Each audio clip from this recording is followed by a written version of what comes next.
Oi, então vamos voltar a falar sobre o meu assunto predileto, que é criatividade.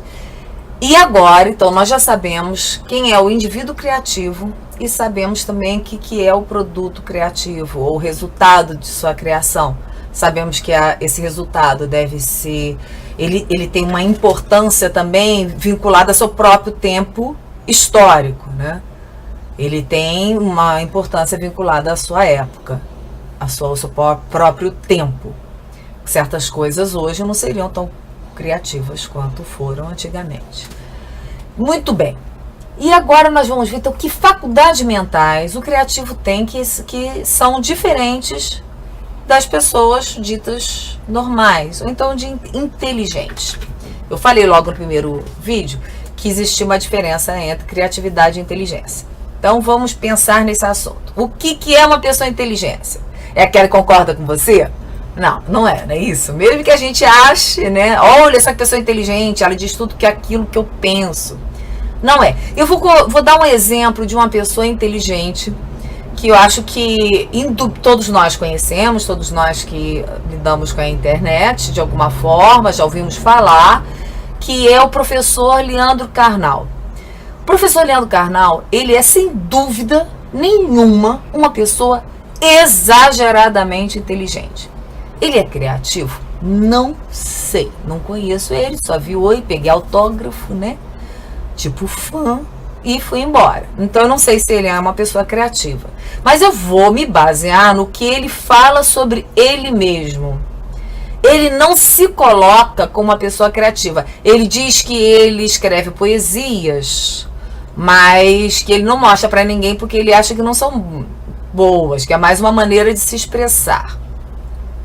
Ele diz que ele faz terapia também, então talvez por causa disso, né? Ele diz que mesmo como estudioso, a colaboração dele para o estudo da história é mais de uma compilação, de uma percepção, de avaliação daquilo que já foi feito. Ele se coloca humildemente como uma pessoa que admira demais, como o Michel Certeau, ou então o Bauman, que todo mundo fala. Gente, esse negócio do Bauman é tão sério que um dia eu estava no ônibus, indo para Rio das Ostras, e uma menina de 17 anos sentou ao meu lado. Daqui a pouco ela começou a falar em Bauman. Eu falei, você já leu Bauman? Não, mas é porque ouvi o professor Leandro Carnal falar.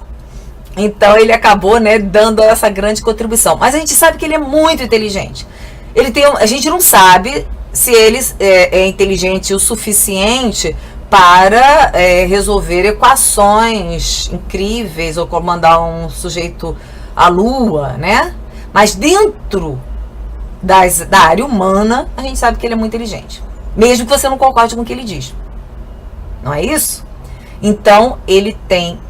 Por que ele é inteligente? A gente sabe. Ele tem referências, uma memória extraordinária, que é a característica das pessoas inteligentes, não é isso? Ele tem uma fluência verbal fantástica, e que chamam de sofista e tal, por essa fluência verbal, e você vê como ele se coloca na vida, né? Dentro da habilidade dele de estar em diversos lugares e conseguir pegar um avião tantas horas, depois da outra, quer dizer, ele tem essa habilidade de organização. Agora, se ele é uma pessoa criativa, a gente não sabe, pode ser. Como pianista, ele se coloca como uma pessoa que sabe tocar piano, mas a gente não sabe se ele inventa coisas ali naquele piano. Eu não tenho cultura suficiente para ouvir um trecho dele tocando piano para saber se, né, a capacidade dele de intervenção. Então a gente não sabe. Mas a gente concorda que ele seja inteligente, certo? E uma inteligência muito superior à média. Então o que é inteligência? Aí já começa a complicação da história. Porque é a capacidade de solucionar problemas? Sim, é a capacidade de solucionar problemas. Mas não necessariamente de uma forma criativa, não é isso? Isso, a gente tem a capacidade de solucionar problemas. Como eu falei no início, 2 mais 2 igual a 4, acabou e o problema está... Então a inteligência tem essa característica de ter uma única resposta, não é?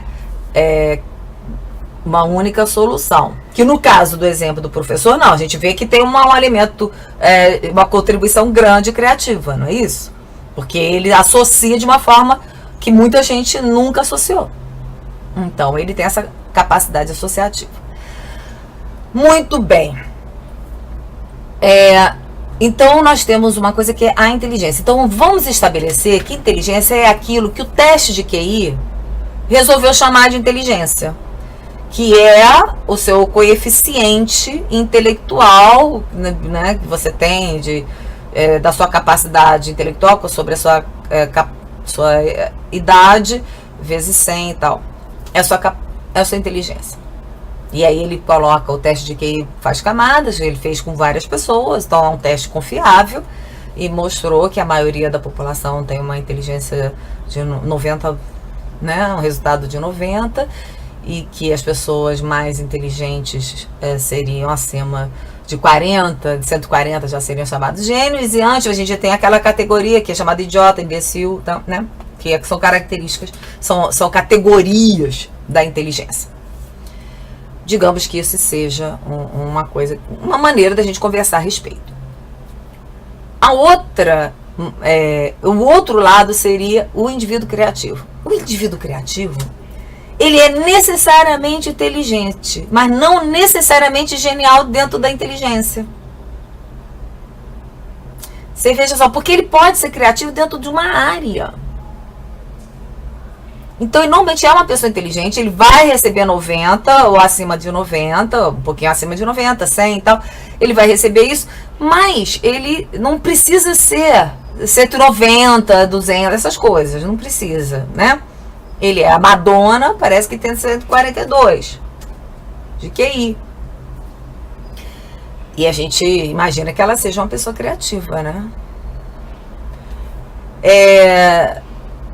E assim a gente vê que existe uma diferença. Então essa é a principal. Agora, que é o raio desse pensamento criativo que é diferente desse pensamento que dá uma única resposta certa, por mais genial que essa resposta seja? Nós temos o quê? Nós temos que vários estudiosos pensaram a esse respeito. Eu gosto muito de De Bono, que chama de pensamento lateral. Esse pensamento lateral hoje é muito conhecido como pensar fora da caixinha. Não é? Todo mundo fala sobre isso, né? Pensar fora da caixinha. Seria esse pensamento lateral que De Bono fala. Vamos ver depois cada um deles. Torrance também foi um estudioso a esse respeito. E ele, além da questão de como como é que se manifesta o raciocínio criativo, ele também fala sobre a personalidade criativa. Ele fala que as crianças criativas têm ideias tolas.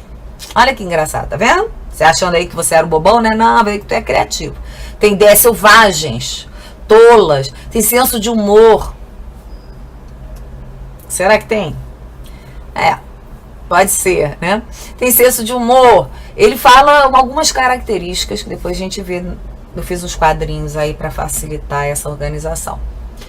Agora, o que eu acho mais interessante de todos eles é a análise fatorial de Guilford. Ele fez essa análise já nos anos 50. Anos 50. E depois disso, ele desenvolveu, isso continua sendo uma referência. Então é bacana o negócio, porque ele imagina a nossa capacidade de raciocínio, a nossa capacidade intelectual como um modelo tridimensional. Imagine um cubo, aquele cubo mágico, né? Que você tem altura, largura e profundidade. E dentro de cada uma dessas hastes nós temos essas características. Aí está então o cubo concebido por Guilford. Veja só, no eixo da altura nós temos as operações mentais. Como é que nós raciocinamos? Porque existem formas diferentes de raciocínios, né? A gente pode apelar pela memória, a gente pode avaliar, a gente pode analisar alguma coisa, ou a gente pode produzir alguma coisa, ou apenas conhecer. Ou apenas, né? Como se isso fosse pouco. Depois nós temos no outro eixo os conteúdos, que é muito fácil da gente compreender, porque os conteúdos podem ser visuais, segundo ele, podem ser auditivos, podem ser simbólicos, podem ser semânticos, ou então comportamentais. Então, quando uma bola é jogada e você apanha, né? Isso é um comportamento. Ou então, quando você fala muito obrigada e tal, você está fazendo um comportamento, ao mesmo tempo existe um significado e existe um simbolismo em cima disso também. Então, como é que esses são os conteúdos do nosso raciocínio. E nós temos aqui também, no outro eixo, os produtos. Que produtos são esses? Que eles podem ser em unidades, classes, relações, sistemas, transformações ou implicações. Vai ser mais fácil compreender este cubo quando no próximo vídeo eu vou propor um teste de criatividade para vocês, tá bom? Por enquanto, tentem entender como ele organizou esse cubo.